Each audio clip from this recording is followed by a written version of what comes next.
The executioner, leather apron, axe, a cursed soul, buried beyond the churchyard fence, without a cross, without a name. That's how it always was. Except once. In times 1484, in the German city of Nuremberg, a man appeared who broke the system. He killed by the law, but refused to kill by a lie. They threw him in prison, and the townspeople took to the streets, shouting, "Free our executioner!" The people demanded freedom for the man whose job was taking lives. And then, he was canonized. He became a saint. Today, we're opening a folder labeled, "The Executioner Who Became a Saint." Welcome to the archive of hidden facts with a smile. This is Svetlana. Let's go. Finish him! We demand justice! A saint, they said. The official version is like retouching a model's photo. Smooth, beautiful, but completely unreal. Textbooks tell us about holy martyrs, the blessed, the miracle workers. But there's one strange saint. His feast day is in the calendar. His icons exist, though looking at them without a shiver is hard. But try to find documentary proof of his life before the miracle. Here's the first contradiction, the one that made my eyes pop out. Let's take the Middle Ages, the late 15th century, a time when hygiene was a luxury and faith was a weapon. Picture a city council, respected burghers. They needed a man for a job, a filthy job, but critical, an executioner. Now look at the calendar. In times 1484, in one of the German states, a name appears, one that would later become a saint. By times 1517, he was already venerated as a protector. Here's the question. How could a man, whose job was to take lives and subject bodies to public destruction, survive 30 years without being attacked? That's not magic, no. There's a detail. Executioners were usually buried outside the cemetery fence. No name, no cross. Their souls were considered cursed from the start. But the archive says something else. According to the city records, exactly 62% of the executions carried out during that period passed with remarkable calm.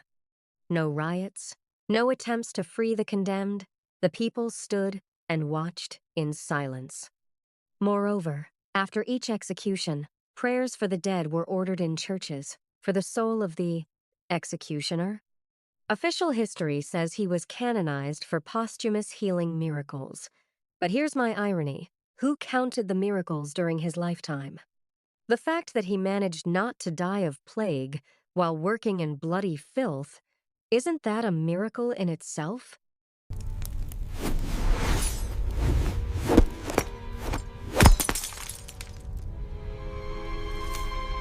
Let's dig deeper. The mechanism of erasure here is simple as a brick. Human nature cannot stand cognitive dissonance. If you wear a cross and pray before an icon, you don't want to know that your saint wore a leather apron and a mask. So who was this man? In the German archives, in a folder marked City Affairs, a name slips through Friedrich von Schwarzenberg, or something close. The records vary, as if they were deliberately confused.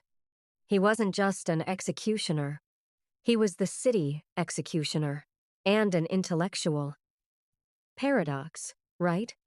In those days, an executioner wasn't a dumb brute. He was a physician, an anatomist, and a psychologist, all in one. He knew exactly how to cut a throat so that the person died instantly, without making a mess that someone else would have to clean up. Why was he erased from textbooks? Because the church of that time faced a problem. Friedrich was cruel, but fair. Legend has it that he refused to torture a woman accused of witchcraft. He told the judges, "If she is a witch, let God punish her. My hand will not rise against the innocent." They threw him in prison, stripped him of his job, and here's where it gets interesting. The townspeople revolted. Not for the witch, for him. "Free our executioner," they shouted. Think about that. The city executioner becomes the people's tribune. This was not the power of the sword. It was the power of reputation, built on a paradox. He killed in the name of the law, but refused to kill in the name of a lie. It was a glitch in the system, and the system had to be rebooted by simply erasing his active life. They kept only the saint, removing the executioner. Clever, isn't it?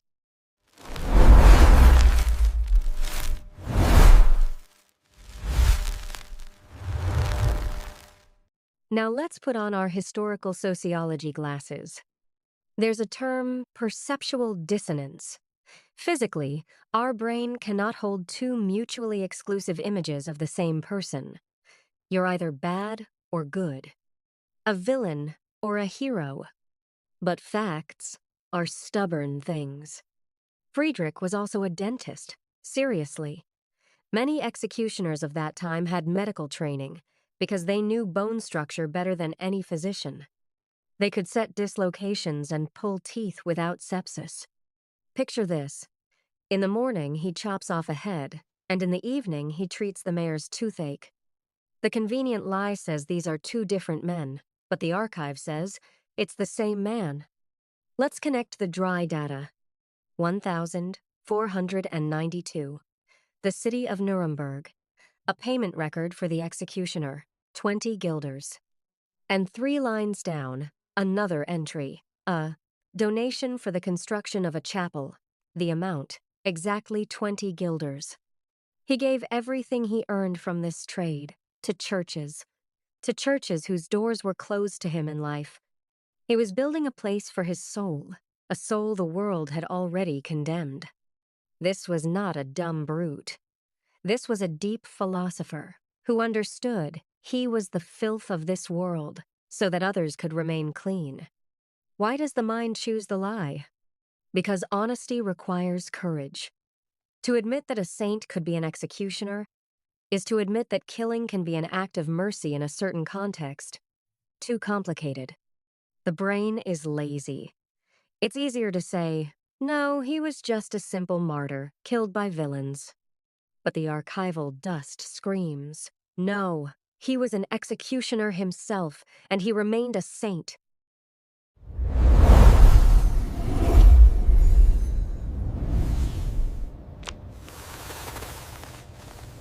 You think this is all in the distant past and has nothing to do with you? It does. And even more, this echo is sounding in your life right now. Remember what we said about the executioner's medical skills? Well, why does modern surgery fear infection so much? Thank the dirty work of these men. It was the executioners, dissecting corpses, who realized that clean tools reduce death rates. But that's not the main point. The main point is your inner judge. Every day you face a situation where someone around you is bad in the eyes of the crowd.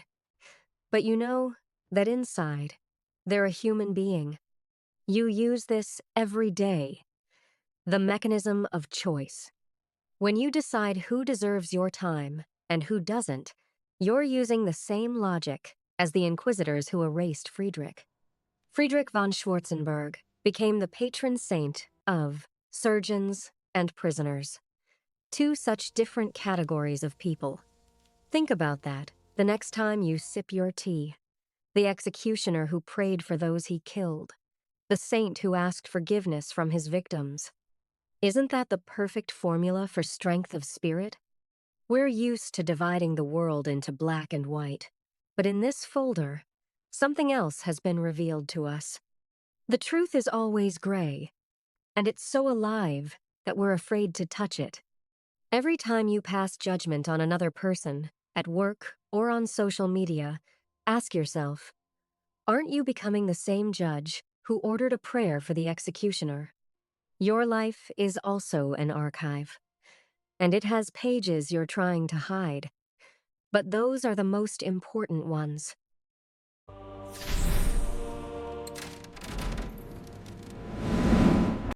We've arrived at the main point. We have documents. We have inconsistencies. We have a connection to the present. But the safe of this archive is only half open. In times 1517, just months before his death, Friedrich wrote a letter. It's held in a private collection in Vienna. The text is encrypted. The last decryption in Times 2018 Times yielded only one fragment. In it, he says, "I didn't kill the body, I killed fear. But when I close my eyes, I don't see the faces of the executed. I see the eyes of those who condemned them. They are my true work." What did he mean? Was he a secret chronicler? Did he record the names of judges? Or was his canonization not an act of the church, but an act of revenge? Perhaps he became a saint to destroy the system from within, so that his name, the name of a killer, would enter prayers? Here's the main riddle left for dessert. In the folder, there's one more sheet. It's blank. But on the back, a name is scratched, one we couldn't find in any list of the executed. He killed someone who shouldn't have been killed. Or he killed the one who had to die to save thousands. We don't know. But I know. This case is not closed. The library of the Archive of Hidden Facts is full of such folders. In each one, a person who became a victim of time. In each one, the hidden truth that the world chose to ignore. So if you feel a little uncomfortable looking at icons now, then we've done our job. I'm leaving this dusty folder here. Subscribe to the channel, the Archive of Hidden Facts with a Smile, so you don't miss the next case. Because around this corner, there's always a new one. Where do we keep the rest of the keys? Maybe in your pocket? See you next time. See you later.